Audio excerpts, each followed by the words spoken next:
মুন্সি মোহাম্মদ মেহেরুল্লাহর স্মৃতি বিজড়িত এবং মহান মুক্তিযুদ্ধ এবং 24-এর গণ অভ্যুত্থানের অন্যতম পাদপীঠ এই যশোরের রক্তস্নাত ময়দানে দাঁড়িয়ে আপনারা যারা উপস্থিত হয়েছেন সবাইকে অভিনন্দন জানাচ্ছি। বন্ধুগণ, সময় সংক্ষিপ্ত, এই সরকার কিন্তু 8 মাস পেরিয়ে গিয়েছে, কিন্তু এখন পর্যন্ত আমরা আওয়ামী লীগের বিচারের ক্ষেত্রে দৃশ্যমান কোনো অগ্রগতি দেখতে পাইনি।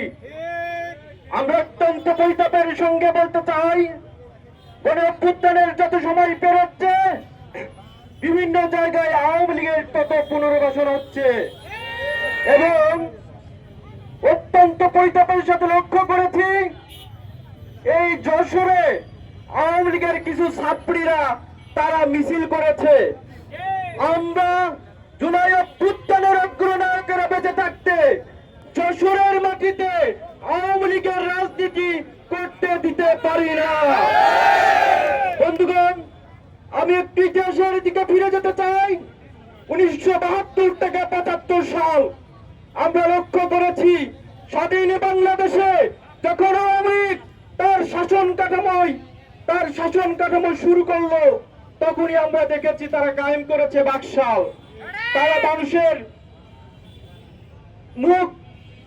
মুখের টুটি চেপে ধরেছিল, গণমাধ্যমের স্বাধীনতা হরণ করেছিল। আমরা দেখেছি তারা কিভাবে মুক্তিযোদ্ধাদের 20,000 মুক্তিযোদ্ধাদেরকে হত্যা করেছিল। এরপরে 2006 সালে বিএনপি জামাতের যে জোট, তারা ক্ষমতা থেকে চলে যাওয়ার সাথে সাথে তারা কিভাবে প্রতিশোধের আগুন জ্বালিয়েছিল রাজনীতিতে। 28 অক্টোবরে আমরা দেখেছি তারা কিভাবে লগি বৈঠার মাধ্যমে মানুষকে হত্যা করেছিল।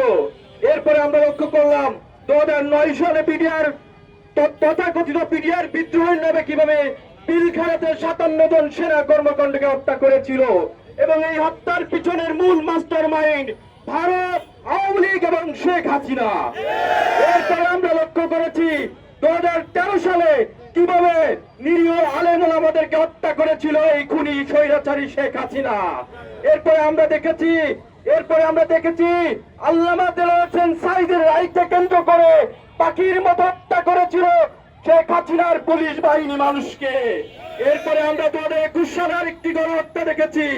মোদী বিরোধী আন্দোলনে পাখির মতো করে অনেক মানুষকে হত্যা করেছিল এই খুনি স্বৈরাচারী শেখ হাসিনার পুলিশ। এরপরে 2024 সালের গণ অভ্যুত্থানে কিভাবে আপনাদের সামনে আমাদের সামনে হাসিনার লেলিয়ে দেওয়া পুলিশ কিভাবে হত্যা করেছে আমাদের মা বোন ভাইদেরকে। প্রিয় বন্ধু,